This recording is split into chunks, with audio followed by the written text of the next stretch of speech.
Today we're doing the third video, which is the first step in preparing deer tails for tying bucktails. Stay tuned.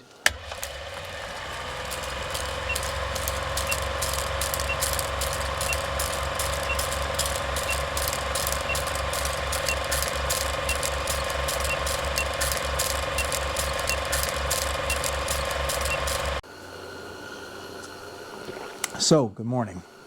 Today we're out in the garage. It's a little cold. I've had the heater going on for about an hour, but I think you can still see my breath. But we're going to continue with processing our deer tails. This is the first step, and that will be boning, taking the bone out of the deer tail, splitting it, and salting it so it will dry out.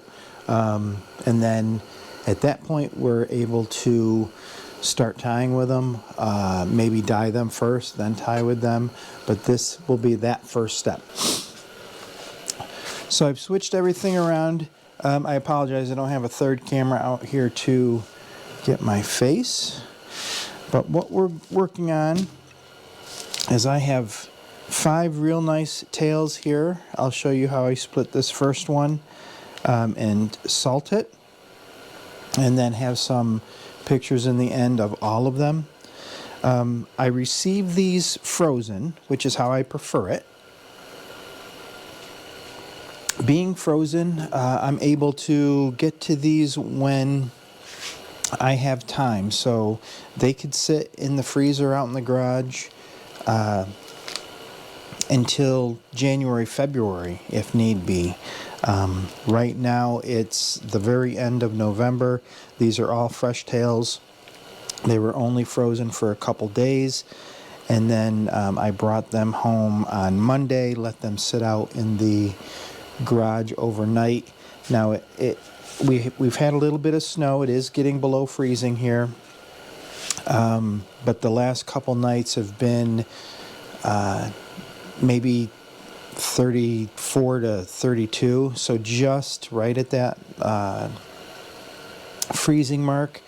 And so these have kind of thawed out like they were sitting in the refrigerator, so they might still be a little frozen maybe inside, but for the most part, you know, they're nice and flexible.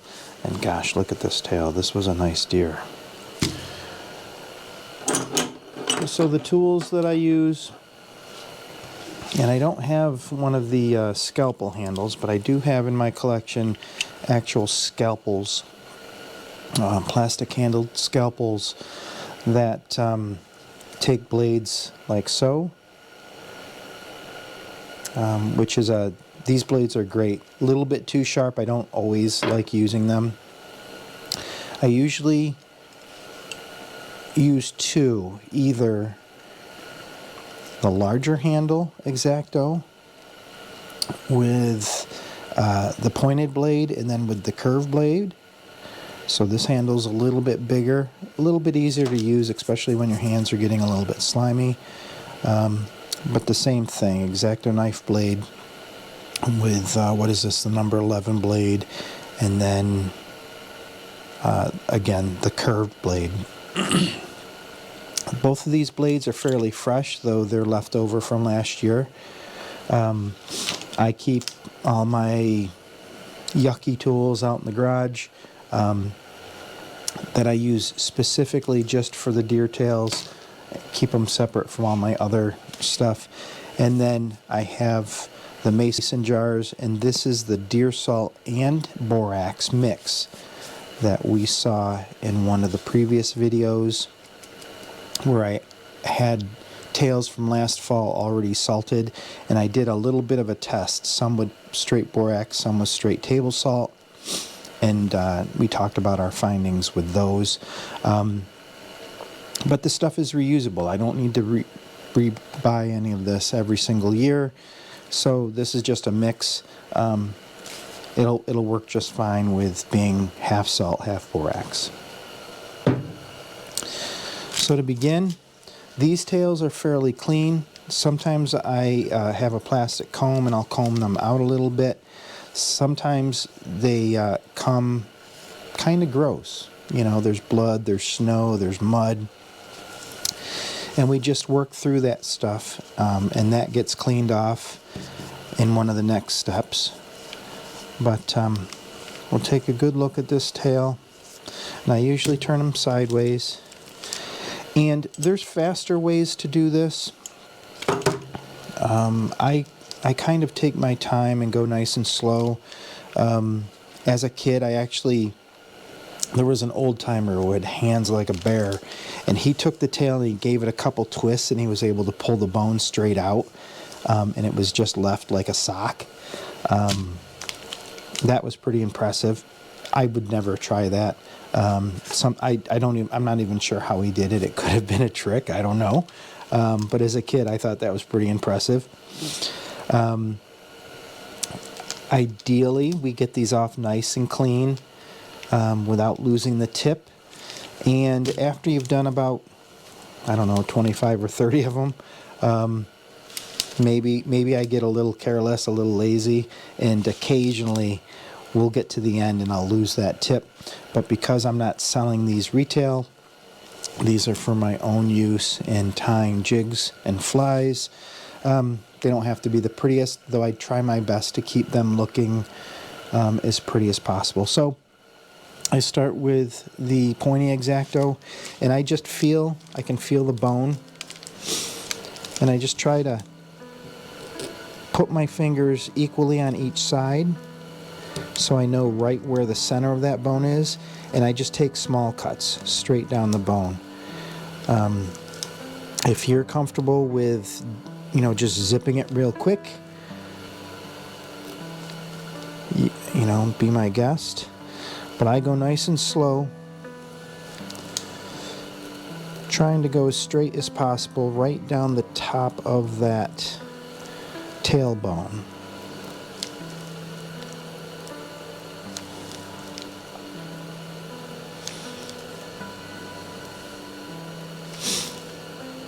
We do have a little bit of noise in the background. That's the heater here in the garage.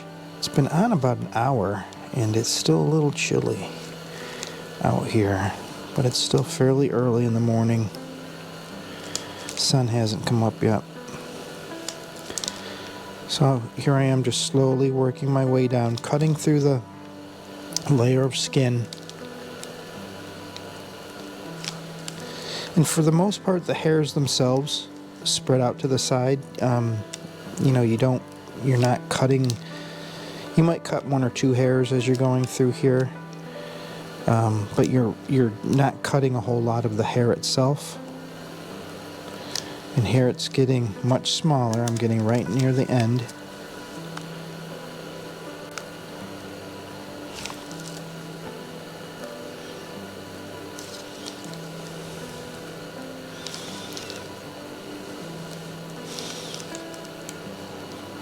So ideally, I want to go straight along the top of this bone and straight off the tip without deviating to one side or the other as we get to the thinnest part of this tailbone. There it is.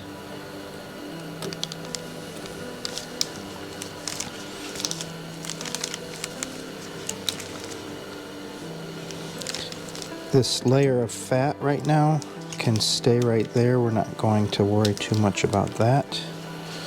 At this point, I'm going to switch to the rounded blade.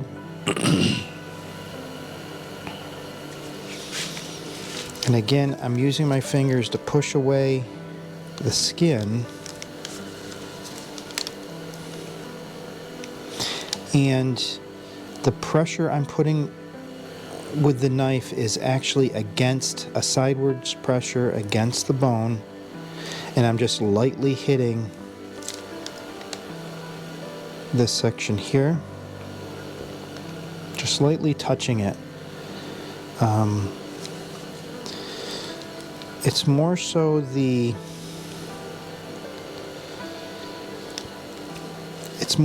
pressure going out, pressing out, that's pulling the skin away from this layer of fat. I'm not really trying to cut the fat itself. I'm not pushing down and and cutting it like so, I'm just pressing sideways with my blade against the bone and letting it just slightly kiss those strings of fat. And it's the pressure of my hands, my fingers pulling the skin apart that is pulling it away from the bone itself. At this point, usually I go down one side and then the other. You can, if you wish, be more equal. Go down each side.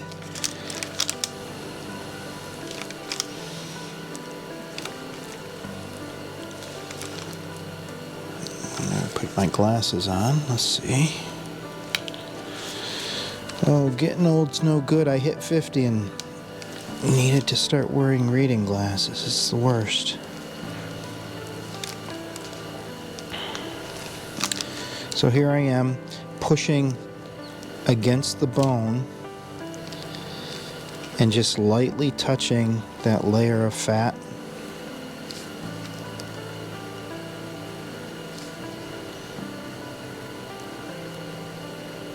And this side's going a little bit, it's opening up a little bit more, I think because I have a little bit more force pushing away than I did pulling it forward.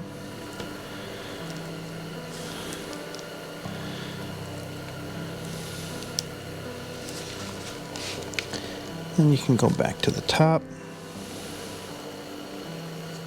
This fat layer I do kind of push straight down to cut because at the very base of the tail you can trim that off if necessary, if there's a lot of fat on there. But again, you just work your way around this tailbone. And I like to take my time. If I was doing this more for retail sales, if we were processing thousands of tails, there are quicker ways to do this.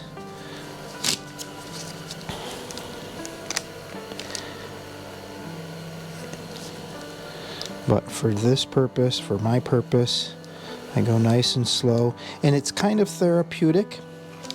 I do enjoy sitting out here when the weather is nice and it can be cold outside and maybe a little bit too windy or uncomfortable to actually be outside doing outside stuff. But you're sitting here with a pot of coffee going and the radio. And I average about 100 tails a season. I do process a fair amount of tails,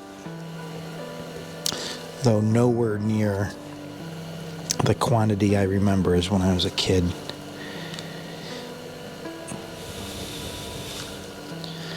Here in Binghamton, the Binghamton area, in the late 60s, early 70s, my dad did process feathers and tails for retail sale. He did sell to tires from the Catskills all the way up through central New York towards Oneida Lake. There was another company here locally as well, Gusto. They were out of Binghamton. And they also processed tails. And for fly tires, they would sell strips of bucktails. So a strip about as wide as one of these wider handles. And they, some of them would be dyed or natural colors. And they would package a dozen strips, I think it was, per pack. And they would sell them like that. And it was mostly for fly tires. If you're tying streamers and you want to do a dozen, instead of buying a whole tail of an odd color that you might not want to collect. And I do have some of those packs, so I will have to dig them out of my collection and put pictures of those in the video. But they were Gusto, and they were out of Binghamton, New York.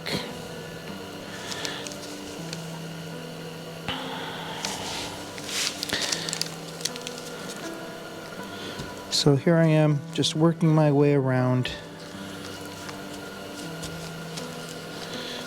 At this point, I don't want to go too far towards the tip. What I'm going to concentrate on is this wider part of the tail, freeing it completely from all sides.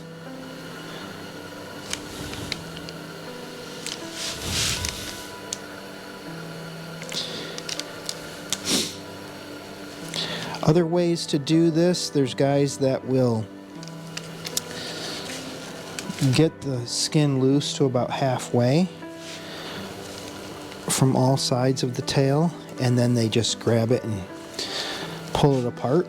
I've never been very good at doing that.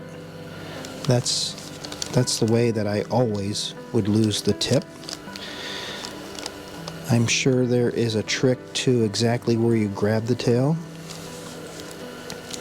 for the guys that are comfortable doing that. And to be honest, I think similar to, you know, grabbing the fur and the bone and just pulling them apart like so. I think that guys that when they fillet their fish, where they do a couple swipes with the knife and then they kind of unzip, they just take the fillet and just pull the rest of it from the bones. I've never been comfortable doing that.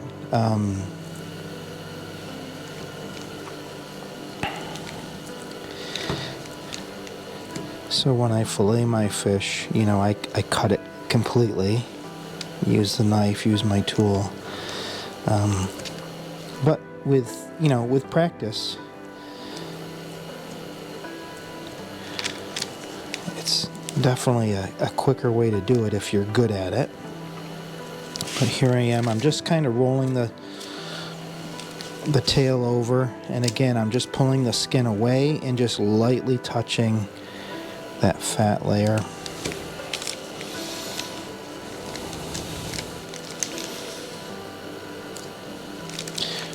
Not sure if I got the cameras aimed properly. Again, see here? You know, and maybe it has to do with it being a little frozen, because I just pulled that back a little bit and it peeled just fine. I probably won't go.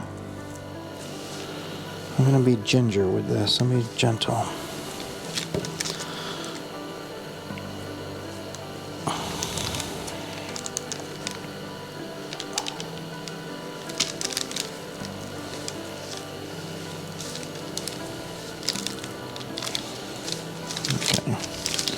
So I'm going to go back.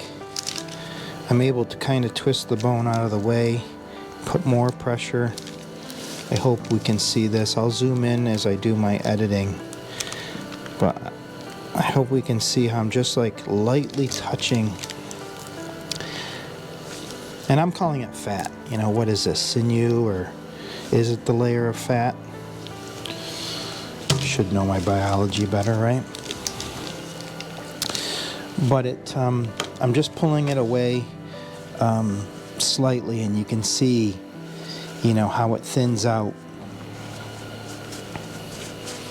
Keep a couple old rags around just to clean off your tools.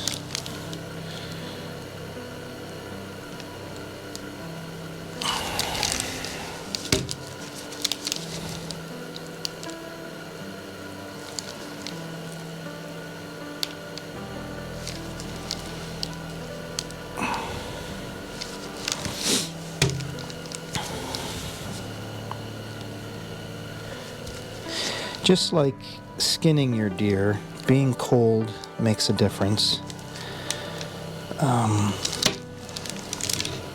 And maybe with these just being on the edge of being frozen,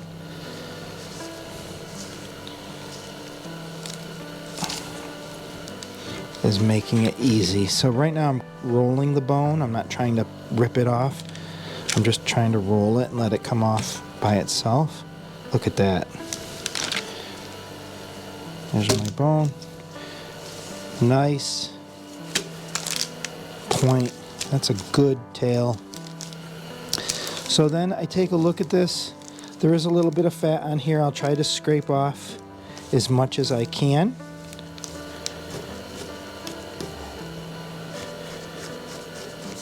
A little bit of fat left on there will be okay. Salt will take care of that.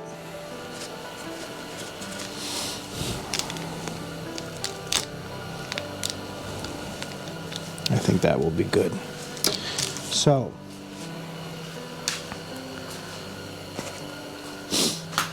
next we take a box. This is a lid from a copy paper, a case of copy paper. I like these because they're uniform size and I can stack them. I have other boxes that we get from the garden center that I also like using because they're another 7 or 8 inches longer and a little bit wider. I can put more tails per box.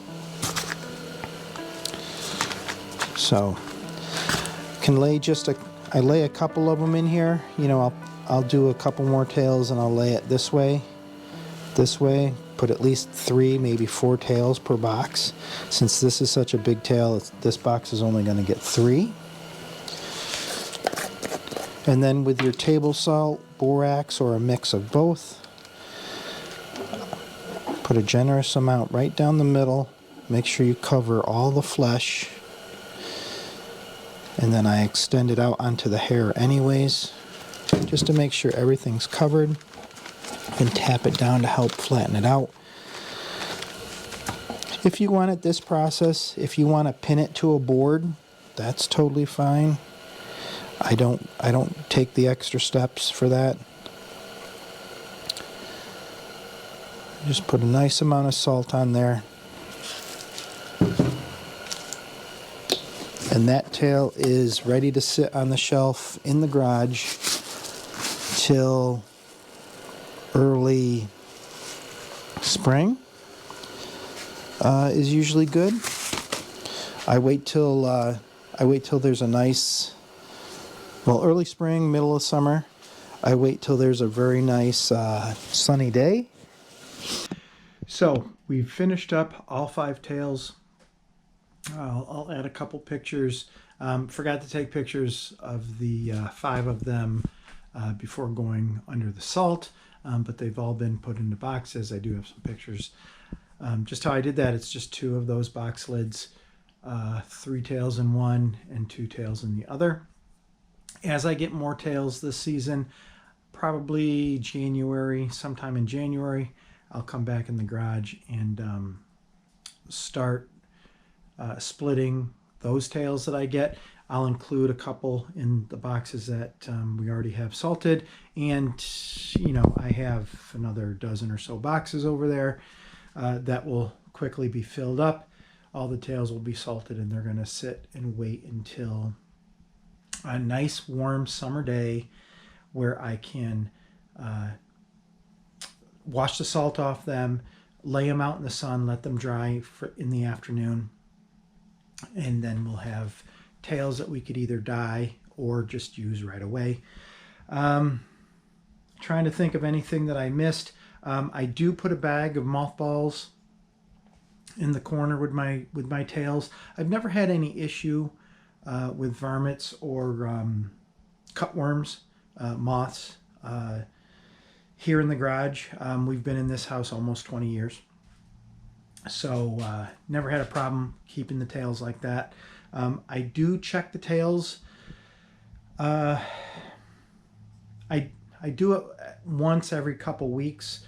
The first month or so, when I first get them done. I think because they're just on my mind a lot. I'm also in and out of the garage a lot during this time, putting away Christmas decorations and getting my ice fishing stuff out and that type of thing. So I do check on the boxes every time I kind of pop in the garage, and I'll look. I'll make sure there's no, nothing's disturbing them. And like I said, I haven't had any problem with things like mice, or in the springtime, things like bugs or cutworms, things like that. Let's see.